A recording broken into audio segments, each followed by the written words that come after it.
Praise God! Isang pong mapagpalang hapon po sa bawat isa.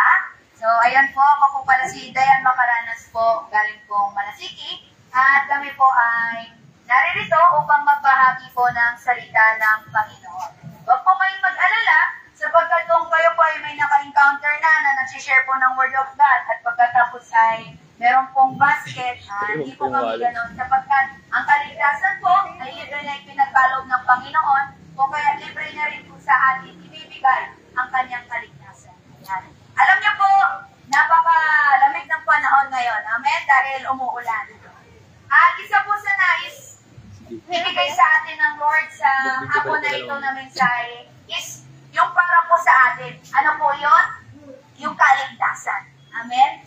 Alam niyo po, ang buhay ng tao ay panandalian lamang. Amen? Sino po ang nakakasiguro dito na mamaya, bukas, ay buhay po siya? Diba? Hindi po natin masasabi. Di ba po? Meron po tayong mga nababalitaan na bata pa lang pero nawawala na sa mundo, na-aksidente. Amen? Na hindi pa senior citizen pero nawala na agad. Bakit po? Sapagkat po ang buhay ng tao ay walang kasiguraduhan. At ang buhay po ng tao ay panandalian lamang. Ito lamang po ay hiram sa atin ng Panginoon. O kaya po, nais po ng Panginoon na ipaalala sa atin sa hapon na ito na ang ating buhay ay dapat wag po nating sayangin. Hayaan po natin na ito po ay gamitin ng ating Panginoon. Mga kapatid, alam niyo po, sabi po sa Biblia, sa Romans chapter 6 verse 23 po, na ang kasalanan, amen, ay mayroong kabayaran. Amen? Alam niyo po kung ano po yun? Yun ay ang kamatayan. Alam po natin na ang lahat ng tao ay mamamatay. Amen? Pero, ang tanong po, alam po ba kaya natin kung saan po tayo mapupunta pagkatapos nating mamatay? Alam niyo po, sabi sa Biblia, ang lahat ng tao ay nagkasala. Amen? Maski yung pinakamabait na kilala natin, pinakabanal na kilala natin, amen, nagkasala. Sapagkat Diyos lamang po, amen, ang hindi po nagkasala. Kung kaya't ang lahat ng tao, amen, ay dapat mapupunta sa impyerno. Sapagkat ang lahat ng tao ay makasalanan. Ngunit, dahil sa pagmamahal po ng ating Panginoon, sabi niya nga po sa John 3:16, gayon na lamang ang pag-ibig ng Diyos sa sanlibutan, kaya ibinigay niya ang kanyang bugtong na anak upang ang sino mang sumampalataya sa kanya ay hindi mapahama, kundi magkaroon ng buhay na walang hanggan. Mga kapatid, ang ating pag-alala sa ating Panginoon sa kanyang ginawa sa krus ng Kalbaryo ay hindi lamang tuwing Semana Santa, hindi lamang tuwing Holy Week. Mga kapatid, alam niyo po ba ang pinakarason kung bakit napago sa krus ng ating Panginoon? Hindi para siya ay magpabida, hindi dahil siya ay may kasalanan, kundi dahil mahal niya tayo at nais niya na tayo ay tubusin sa ating mga kasalanan. So please share this live stream. Ay hindi kabayaran sa mga pagkakasala na ating nagawa. Sapagkat ang tanging makakalinis lamang at tanging makakapagtubos sa ating Street mga preaching po kasalanan tayo. ay ang dugo lamang ng ating Panginoon. Mga kapatid, sa inyo po na mga magulang na naririto, kung kayo po ay merong anak, kaya niyo po bang ibigay yung kaisa-isa ninyong anak para siya'y mamatay, para sa mga makasalanan? Kung kayo po yun, kayo po ay magdadalawang isip. Pero mga kapatid, alam niyo po, ang Panginoon ay hindi nagdalawang isip na ipagkaloob ang kanyang bugtong na anak para tayo ay matugos. Ganun po ang pagmamahal sa atin ng Panginoon. At mga kapatid, nais ng Lord na ipaalala sa atin na huwag nating hayaan na masayang ang ginawa ng Panginoon sa krus ng Kalbaryo. Huwag nating sayangin ang kanyang ginawa. Huwag nating sayangin yung mga oras na siya ay binugbog para sa ating mga kasalanan. Hayaan po natin na tayo po ay manumbalik sa ating Panginoon. Tayo po ay muling magsisi sa ating mga kasalanan. Dinala natin yung mga nagagawa nating kasalanan. Masakit na sa kamay. Nais ng Panginoon na tayo ay maligtas. Mga revivalists. Sa ating pagkamatay dito sa mundo, alam niyo po, dalawa lamang po ang pupuntahan ng tao. It's either langit or impyerno. Amen? At nais ng Lord na ang tao ay mapunta sa langit. Ayaw niyang mapahamak ang mga tao. Hindi niya ginawa ang impyerno para sa kanyang mga anak. Ayun ay para kay Satanas at sa mga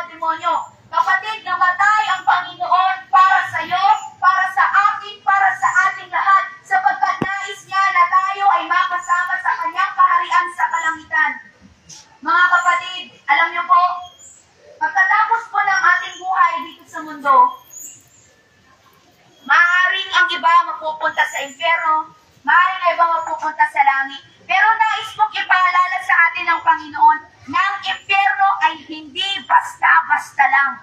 Kung titignan po natin, pag tayo'y nagluluto, pag tayo nataksikan ng kumukulong mantika, masakit na po, amen? Pero higit pa po doon ang impyerno. Imagine po natin ang impyerno ay dagat-dagatang apoy. Amon. Amen? Dagat-dagatang apoy. At sa impyerno po, hindi po yung merong break time na kapag ka na, ay aalisin ka na doon. Sapagkat pag ikaw ay once na napunta na sa impyerno, hindi ka na pwedeng magsisi na, Lord, sorry po kung hindi ko po kayo pinakinggan. Panginoon, sorry po kung hindi po namin kayo tinanggap nung panahon merong nag-share sa inyo. Sapagkat kapatid, kung ilang taon ka na naririto sa mundo, ganon ang taon na ibinigay sa iyo ng Lord na pagkakataon upang ikaw ay tumalikod sa kasalanan at siya'y tanggapin bilang iyong Panginoon at sariling tagapagligtas. Mga kapatid, ang buhay natin ay hindi natin pagmamayari. Ito ay pagmamayari ng ating Panginoon. At sa mga oras na ito, nais sabihin sa atin ng Lord na dapat tayong mga tao ay mabuhay ng para sa Kanya, hindi para sa ating sarili. Amen? Alam niyo po, meron po pong paraan para tayo ay maligtas. Kung ikaw hindi ka pa sigurado kung saan ka mapupunta, now is the time na ikaw ay manumbalik sa Lord. Alam niyo po, sabi po sa Biblia, minsan lamang mamamatay ang tao at pagkatapos noon ay ang paghuhukom. Mga kapatid, tayo pong bawat isa po sa atin ay dadating sa paghuhukom na kung saan tayo po ay huhusgahan, titignan kung ano yung ginawa mo dito sa lupa. Mga kapatid, alam niyo po, ayaw ng Panginoon na ang kanyang mga anak ay mapawalay sa Kanya. Kung kaya sa mga oras na ito, naririnig ko ang tinig na ito dahil mahal ka ng Panginoon. Uulitin ko po, mahal ka ng Panginoon. Kapatid, mahal ka ng Panginoon. Alam niyo po, nais sabihin sa atin ng Lord na hindi niya po ginawa ang mapako sa krus ng para sa wala lang. Nais ng Lord na ang kanyang mga anak ay makasama niya. Kung kaya tayo ay pinapaalalahanan ng Lord na muli tayong manumbalik sa Kanya. Hindi lamang tuwing tayo ay may kailangan, hindi lamang tuwing tayo ay merong sakit, saka tayo lalapit sa Panginoon. Kapatid, kung titignan natin, meron tayong 24 hours a day. Ang tanong, naaalala po ba natin ang ating Panginoon sa buong maghapon na iyon? Ano po ang ginagawa natin para sa Panginoon? Alam niyo po mga kapatid, naparito ang mensahe ng Panginoon sapagkat nais niya na ang bawat isa na naririto na naaabot ng tinig na ito ay maligtas. Mga kapatid, alam niyo po, tayo ay ginawa ng Lord na merong free will. Amen? Ano po yung free will? Meron po tayong desisyon kung ano po yung gusto nating gawin. Sapagkat hindi po tayo ginawa ng Lord na robot. Amen? Binigyan niya tayo ng desisyon. Ganun po ang pagmamahal ng Lord sa atin, hindi nakakasakal. Kung tatanungin po ang bawat isa sa atin, na pagtapos natin dito po sa mundo, saan tayo natin gusto mapunta? Amen? Siyempre, ang sasabihin po natin sa langit. Pero ang tanong po, paano po kaya tayo makakapunta sa langit? Amen? Alam niyo po, ang paggawa ng mabuti ay hindi dahilan upang tayo makapunta ng langit. Alam niyo po kung ano po? Yun po ay sa pamagitan lamang ng ating Panginoon. Amen? Kung sasabihin natin, ay hindi naman ako makasalanan masyado, hindi naman ako nagnanakaw, hindi naman ako pumatay ng tao. Kapatid, nais sabihin sa atin ng Lord na lahat ng tao na naririto, nagkasala. Nais yun ipaalala sa atin ng Panginoon dahil gusto niya na aminin natin na tayo ay may pagkakasala. Sapagkat kung hindi natin aaminin na tayo nagkasala, paano po tayo patatawarin ng ating Panginoon? Mga kapatid, ang pag-ibig ng Diyos ay wagas. Amen? Ang kanyang pagpapatawad sa atin ay wagas. Pero wag po nating hayaan na matapos ang ating oras sa paggawa ng mga kasalanan. Amen? Alam niyo po, muli, malapit nang dumating ang ating Panginoon. Kung hindi ka naniniwala na dadating ang Panginoon, kapatid, maniwala ka. Sapagkat nasusulat sa Biblia, babalik ang Panginoon. Ngayon, ano ang gagawin ng Panginoon sa muli niyang pagbalik? Kanyang ililigtas ang kanyang mga anak at isasama niya sa kalangitan. At ang mga maiiwan ay kawawa. Ayaw ng Lord na ikaw ay maiwan dito sa mundo. Kaya sa mga oras na ito, naririnig mo ang tinig na ito na nagsasabing, kapatid, anak, ikaw ay manumbalik na sa Panginoon. Hindi na po tayo dapat mamuhay ng ayon sa kalooban natin. Hindi na po tayo dapat mamuhay sa kasalanan. Bakit po? Dahil ang moment na namatay ang ating Panginoon sa krus ng Kalbaryo, that was the moment na ang buhay natin ay hindi na po sa atin, kundi para na po sa Panginoon. Alam niyo po, nais ng Lord na makita ang bawat isa na magkaroon ng relasyon sa Kanya. Alam niyo po, hindi po kami naparito upang kayo ay dalhin sa anumang church o mag-introduce ng relihiyon. Narito po kami upang ibahagi ang salita ng Panginoon na nagsasabing, bawat tao na naririto ay dapat magkaroon ng totoong relasyon sa Panginoon. Sapagkat kung wala po tayong relasyon sa Panginoon, hindi po tayo makakaakyat sa langit. Sapagkat dapat ang bawat nilalang, amen, ang bawat may buhay, amen, ay luluhod sa paanan ng Panginoon. Siya'y kikilalaning Diyos. Mga kapatid, ang Diyos ay iisa lamang at siya ay ang Diyos na buhay. Siya ang Diyos na namatay sa krus para ikaw ay tubusin. Pero nais ng Lord na ang iyong buhay, amen, ay makasama niya sa kalangitan. Mga kapatid, alam niyo po, ang Lord ay nananabik sa kanyang mga anak. Amen? Sa mga magulang na naririto, ano po ang pakiramdam nyo kapag ang mga anak nyo ay wala ng oras sa inyo? Na hindi na kayo naaalala, hindi na kayo pinapansin, hindi kayo kinakausap. Malungkot, amen po ba? Higit pa po riyan ang nararamdaman ng Panginoon sa tuwing tayo ay nawawalan ng oras sa Kanya. Na imbis na tayo ay manalangin, magpasalamat sa Kanya, mas inuuna pa natin ang paggawa ng kasalanan at mga bagay na walang katuturan. Mga kapatid, alam niyo po, naparito po ang salita ng Panginoon hindi para mag-ingay lamang, kundi para buksan po ang mga kaisipan natin, amen, na malapit na ang pagdating ng Panginoon. At ang kasalanan ay dapat ng talikuran. Amen? Sapagkat totoo po ang langit at totoo rin ang impyerno. Mga kapatid, alam po natin, no, kapag mainit, minsan sasabihin natin, ang init naman para naman nasa impyerno. Higit pa po riyan ang init na mararamdaman mo sa impyerno. Sapagkat sa impyerno ay merong mga uod din na hindi namamatay. Amen? Bakit po? Dahil yung mga kasalanan na ginawa mo, amen, na hindi mo pinagsisihan, doon ka tutupusin sa impyerno. Amen?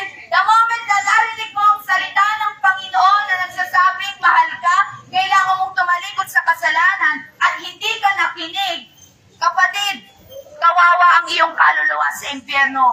Pero kung ikaw sa mga oras na ito, ikaw ay magbubukas ng iyong puso na tanggapin ang ating Panginoon bilang ating Diyos at sariling tagapagligtas, tayo ay magsisi sa ating mga kasalanan.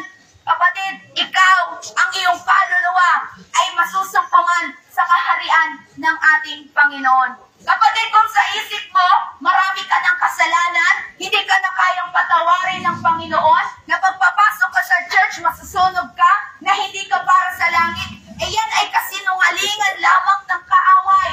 Bakit? Sapagkat ikaw ay ginawa at nilikha ng Panginoon para sa langit. Amen.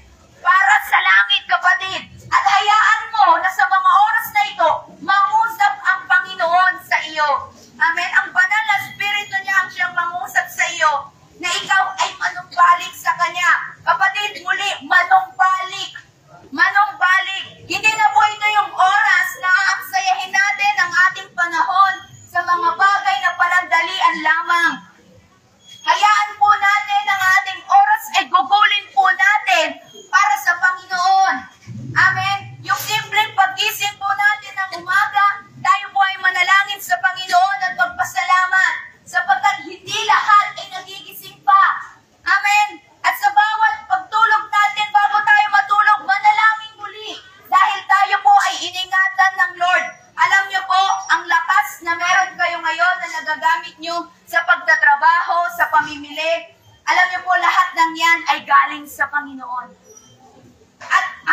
ang siyang may control nito. Hindi natin alam kung hanggang lakas. Hindi natin alam kung hanggang kailan tayo dito sa mundo. Pero alam niyo po, ano po ang alam ko na nais ipalang sa inyo ng Panginoon? Na ang Diyos ay tagapagligtas. Amen? Ang Diyos natin ay hindi lang basta-basta superhero na ililigtas ka kapag meron ka sa'yo. Hindi lamang ganon. Sapagkat ang ating Panginoon ay tagapagligtas rin ng ating mga kaluluwa. Kapatid, kung ikaw hindi ka naniniwala na ang kaluluwa mo ay pwedeng mapunta sa langit o impyerno, ngayon ay sinasabi sa iyo ng Panginoon na pagkatapos dito sa mundo ay mayroong susunod na buhay. Amen? Kung ikaw ay mayroong mga problema at ikaw ay pagod na gusto mo lang tapusin ang iyong buhay para matapos na, kapatid, hindi pa yun matatapos. Sapagkat ikaw, kapag tinitil mo ang iyong sariling buhay, ikaw ay mapupunta sa impyerno. Kaya kapatid, sa lahat ng mga tao na namomroblema, sa lahat ng mga tao na merong kabigatan sa kanyang mga puso, sa lahat ng mga tao na pagod na, sa lahat ng mga tao na may sakit sa mga oras na ito, kapatid, ikaw ay inaanyayahan ng Panginoon na isuko mo ang mga kabigatan mong iyan sa ating Panginoon. Amen? Sapagkat ang mga bagay na yan ay hindi mawawala sa pamamagitan lang ng iyong pagtulog. Amen? Hindi yan mawawala sa pamamagitan lang ng pagpunta mo sa spa. Hindi yan mawawala sa pamamagitan lang ng pagpupo mo dyan. Sapagkat kung ikaw ay napapagod na, ang iyong kaluluwa ay napapagod na, kapatid, sino ang iyong kailangan? Ang Diyos ang iyong kailangan. Amen? Sapagkat ang Diyos lamang ang makapagbibigay sa atin ng kapahingahan na hinahanap natin. Amen? Sino po dito ang naka-experience na hindi pa naman nagsisimula ang araw, pero parang ang bigat-bigat ng pakiramdam niya? Na wala pa siyang ibang ginagawang trabaho, pero parang pagod na siya. Kapatid, ang iyong kaluluwa ang siyang napapagod, nauuhaw. At sa mga oras na ito, nais ng Lord na ang mga uhaw na kaluluwa, ang mga napapagod ay kanyang bigyan ng kalakasan. Amen? Ng kasiglahan. Amen? Ng kapayapaan. Amen? Ng kagalakan. Alam niyo po, kapatid, nais ng Lord na magkaroon tayo ng buhay na ganap at kasiya-siya. So kapag ang buhay mo ay puno ng problema, ang buhay mo ay puro na lang kabigadan, puro na lang suliranin, puro na lang kalungkutan, kapatid, hindi iyan ang kalooban na buhay na nais ipagkaloob sa iyo ng Panginoon. Ang kaaway ay nariyan upang nakawin ang mga bagay na dapat ay nasa sa iyo. Ang buhay na mayroong kapayapaan ay dapat nasa sa iyo. Ang buhay na mayroong kagalakan ay dapat nasa sa iyo. Ngunit ang kagalakan ay hindi mo matatagpuan dito sa mundo. Amen? Kung titignan natin, ang pera, hindi niya magagawang mabili ang iyong kagalakan. Amen? Hindi nun magagawang bumili ng buhay. Hindi nun magagawa na bumili ng kaligtasan. Amen? Ano po yung point? Na ang lahat ng ginagawa natin just to earn money at ginagawa natin Diyos ang salapi. Kapatid, hindi mo yan madadala sa iyong paglisan dito sa mundo. Kung kaya't nais ipaalala sa atin ng Panginoon, mga kapatid, hayaan natin, amen, na muli tayong lumapit sa Kanya. Mga kapatid, sabi sa Biblia, kapag tayo ay lumapit sa Diyos, siya din ay lalapit sa atin. Kung iniisip natin na hindi na tayo kayang yakapin ng Panginoon dahil sa mga nagawa nating kasalanan, dahil sa mga nagawa nating karumihan, kapatid, nagkakamali ka. Sapagkat ang kapatawaran at pag-ibig ng Panginoon ay wagas. Amen? Hinihintay ka lamang niya. Amen. Na manumbalik sa Kanya, magpakumbaba sa Kanyang harapan. Aminin na ikaw ay makasalanan at tumalikod sa lahat ng kasalanan. Mga kapatid, hindi po natin kayang magbago kung sa sarili lamang natin. Pero kapag tayo po ay hihingi ng tulong sa Panginoon, na Lord, tulungan niyo po akong magbago, tulungan niyo po ako na mamuhay ng ayon sa inyong kalooban, kapatid, walang imposible sa Panginoon. Kaya kang baguhin ng Panginoon. At sa mga oras na ito, kayang iligtas ng Lord ang iyong kaluluwa. Amen? Na pagkatapos ng buhay dito sa mundo, you will experience eternal peace sa langit.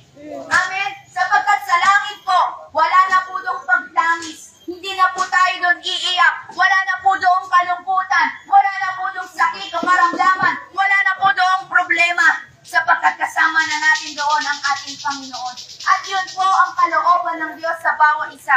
Kung kaya't naririto po ang kanyang salita, sinasabi na, muli mga kapatid, tayo po ay tumalikod na sa ating mga kasalanan. Amen. Pagsisihan na po natin. Sapagkat kung hindi po tayo magsisisi, kawawa po ang sasapitin ng ating kaluluwa. Kapatid, hindi ba huli ang lahat? Now is the time to accept Jesus.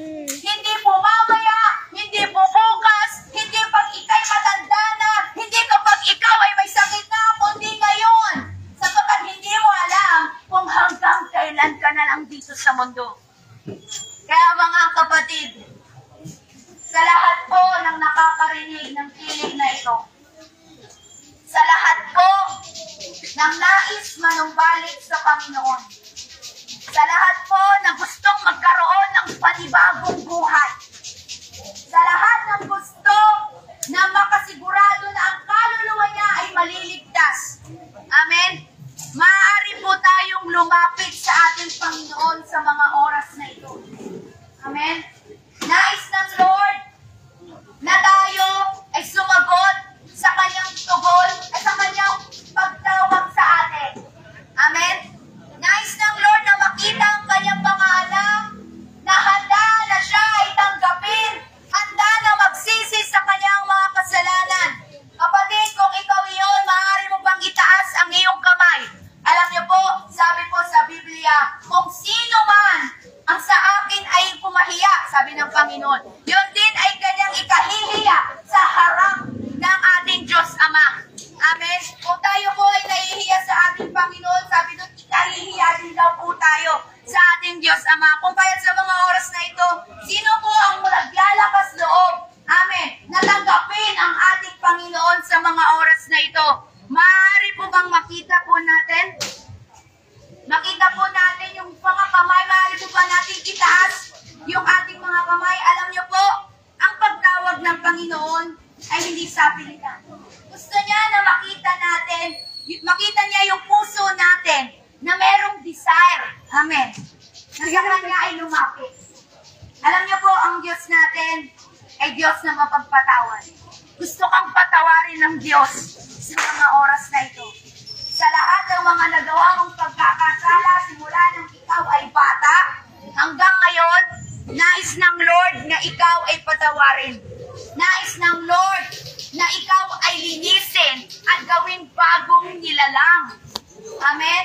Kung kaya't narito muli, tinatawagan po ng Panginoon ang sino man na nais na tanggapin siya bilang kanyang Panginoon at sariling tagapagligtas. Malaya po tayo na lumapit sa presensya ng ating Panginoon.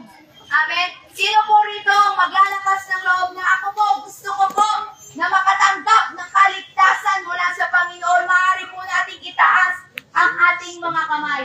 Sa mga gusto po na makaranas ng kagalingan, makaranas ng kapayapaan, makaranas ng kaligtasan na nagmumula sa Lord. Come on, ang Panginoon po natin ay naghihintay sa atin, mga kapatid. He is just waiting us. Amen? Inaantay po ng Lord ang iyong pagtugon. Kung ikaw ba ay tatanggapin mo ang pagmamahal niya na inaalay niya sa iyo. Amen? Pwede po ba natin makita yung mga kamay ng mga tao at kaluluwa na naniniwala na ang Diyos ay kanyang tagapagligtas? Alam niyo po, ang ating Panginoon ay buhay. Siya ang Diyos na makapangyarihan. And He can do everything. Mga kapatid, lahat ng bagay ay kayang gawin ng Panginoon. Ang maruming mong puso ay kaya niyang linisin. Amen? Ang iyong kaluluwa na mapupunta sa impyerno ay kaya niyang iligtas. Kung kaya mga kapatid, sa mga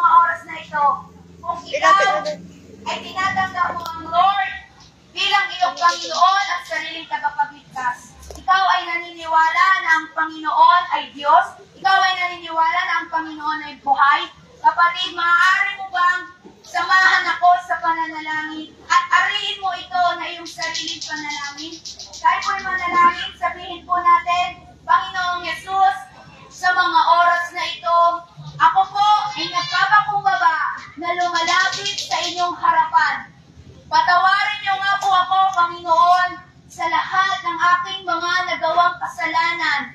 Mula nung ako ay bata at hanggang sa ngayon. Panginoon, inaamin ko po na ako ay makasalanan.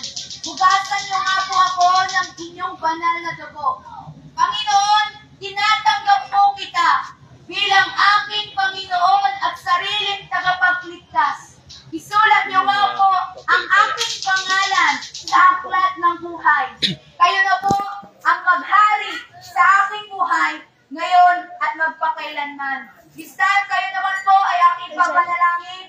Amang banal, maraming salamat Lord sa buhay ng mga kaluluwang ito na nakarinig ng inyong banal na salita at sa lahat ng mga kaluluwa na ikaw ay tinanggap. Dalangin ko, Panginoon, na ikaw ang patuloy na mangusap sa kanila, O Diyos. Patuloy mo, Lord, iparamdam ang iyong pagmamahal sa kanila at tulungan niyo po sila, Panginoon, na mamuhay ng ayon sa inyong kalooban at magkaroon ng relasyon sa inyo, Panginoon. We pray, Panginoon, na kayo, Lord, ang siyang magpala, mag-bless, Panginoon, at gumabay sa kanila, O Diyos, sa kanilang araw-araw na pamumuhay. Maraming salamat, O Diyos, sa inyo lamang, Panginoon, ang pinakamataas na papuri, parangal, at pasasalamat sa pangalan ni Jesus. Amen and amen. Maraming salamat po sa inyong oras at hayaan niyo po na ang Diyos po ang patuloy na mangusap sa inyo. God bless us all po.